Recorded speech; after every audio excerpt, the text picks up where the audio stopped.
All right, let's start the conversation here. One of the big conversations today obviously has to do with Syrian refugees, and you've been very outspoken on this particular issue. Give me a plan that you have specifically to keep our country safe as it relates to admitting Syrian refugees, or refugees, period. Well, I think, first of all, we need to have a no-fly zone in Syria with a sanctuary so they don't have to keep leaving their country. And we can provide the air cover there, and the Kurds and probably the Jordanians can guard those sanctuaries so people don't come in and hurt the people that are in the sanctuary. And secondly, I think we can do some things to, for example, provide the kind of aid to countries like Jordan and Saudi Arabia so those folks don't have to leave the region. When it comes to the admission of refugees, I mean, the problem we have now is we don't know who they are. And the administration says, well, we have a series of ways to determine, but those ways are primarily interviews. And you know, interviews are not the best way without any evidence, without any background. And look, people have accused me in my party of having too big a heart. I do have a big heart, but I also have a pretty good brain, and we need to take a pause, and we don't need to let people come in here who could threaten your family or the people here in Charlotte. We just have to be careful. So I think we should take a pause at this point. I think the administration should work with us on that. A lot of states obviously have said that they want to keep those refugees out legally. That's just not a possibility. What is an alternative?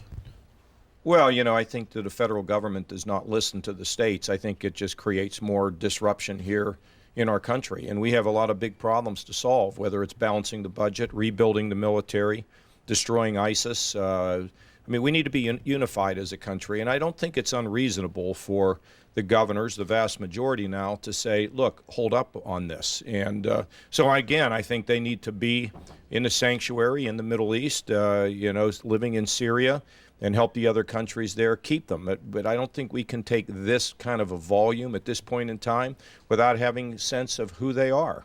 In your mind, are foreign policy issues more pressing these days, or are there domestic issues that are more pressing? Well, you know, by and large, people care about the pocketbook. They care about, do I have a job? Can my kids get jobs? Can they pay off their college debt? You know, what's my future going to be? How's the economy going to be? Because this is all about my family and my community, my neighborhood. But when things like this happen in Paris, this escalates the issue of security and what we do, because frankly, when we think about this, whether it's Chattanooga, whether it's Fort Hood, whether it's 9/11, or what we see in Europe, this is an attack on our very way of life. And I think people sense this, and they want it to be defeated. They want the evil to be stopped. And I think at the same time we do that, we also have to promote our ideas as to who we are as Americans, as members of the West, which is freedom and equality for women, and our lives make a difference. You know, it's not just winning the battle of bullets, but also winning the war of ideas. You've recently talked about America's role, if you will, in spreading a Judeo-Christian philosophy, or Western philosophy, if you will, around the country. Expound on that a bit. Well, look, I think that it's important to recognize that, you know, we represent the Western culture. But I think that our message worldwide, particularly into the Middle East, shouldn't just be those of the Jewish or Christian faith, but also those moderate Muslims, the ones who have strongly condemned the attacks, because there are people who sit on the fence, who are looking for, you know, I'm frustrated with my life, and you see people trying to join ISIS, trying to get to Syria to do that. I think we need to let them know that your life does have meaning, that living here in the West, that you are a special person, that it is about the ability to have progress. It is about science and education and to be hopeful. And I think that message needs to be spread so that a young person who says you need to wear a suicide bomb vest or you need to join ISIS and join a team that really represents death to innocent people, I think we need to make the case that that's just completely nuts. And our culture is all about the importance of the individual. It's all about freedom. People have criticized that, saying that the premise of your message is good, but putting it in a religious context is exclusive. Well, first of all, again, our roots are Jewish and Christian, but the values are about our Western ethic. And look, I'm not trying to be exclusive. We want everybody who understands the importance of an individual, the fact that they can be hopeful, the fact that their family can be safe, the fact that we respect history and science and education and equality for women. that's as far away from being exclusive. It's very inclusive, and we shouldn't shy away from that. On the home front, obviously, we have budget issues. We have some pretty serious budget issues. What is your specific plan, if elected, for tackling those? Well, I balanced the federal budget. I was one of the chief architects and turned Ohio around. In all these cases, of course, the purpose is to create jobs and help families to do better. But in addition to that, we need to have some tax cuts because economic growth helps to get things going, but you have to restrain spending.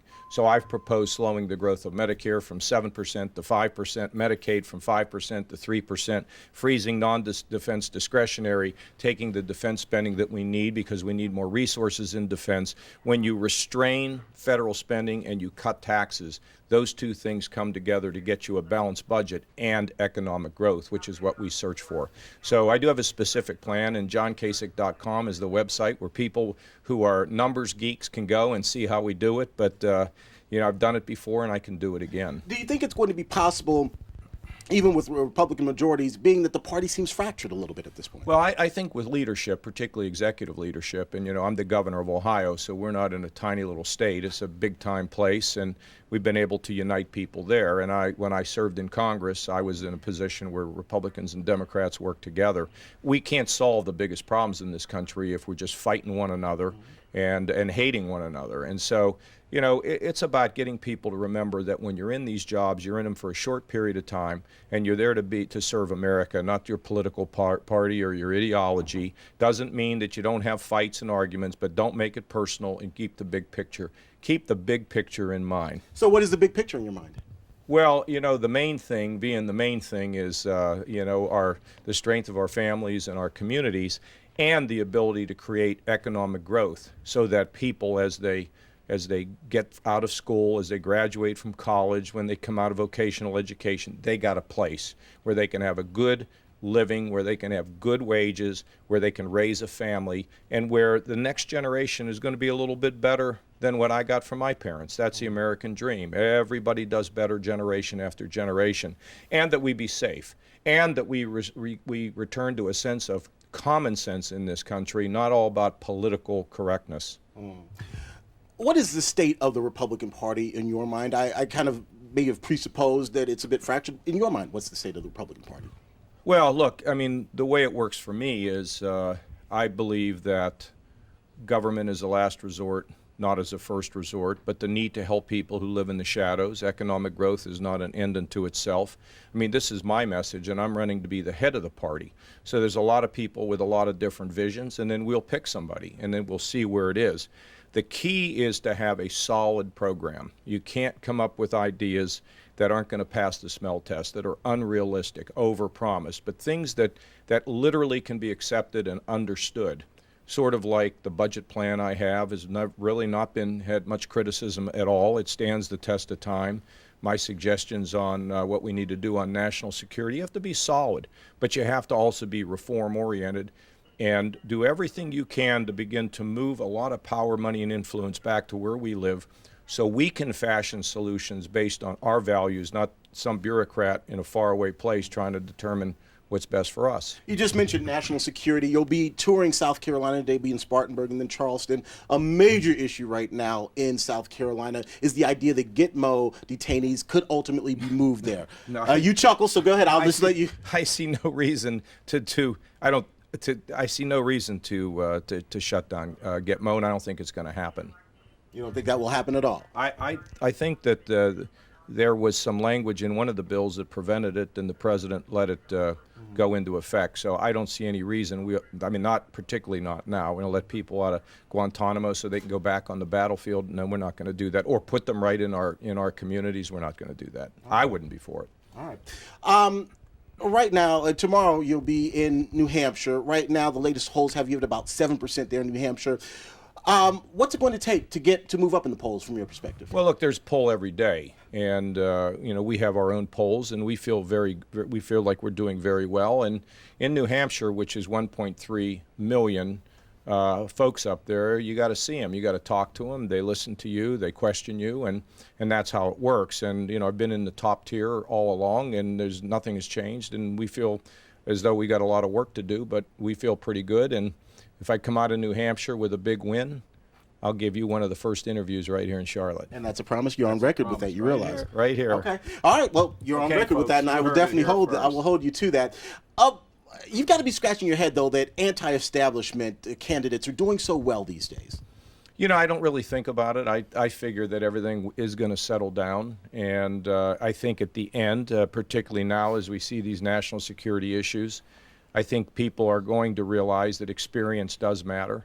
It doesn't mean experience based on doing the same thing over and over again, but it means somebody who's able to change things, reform things, but yet has the experience and knowledge of how to do it. So I really don't spend much time thinking about it. If things go that way, that's the way they go. There's nothing I can do about it, but I don't think it's going to end up there. All right. Before I let you go, Ohio State, Penn State, who wins?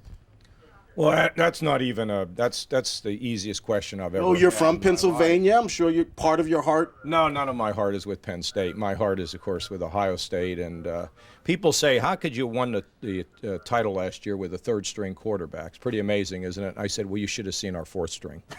All right. Appreciate it. All right. Thank you.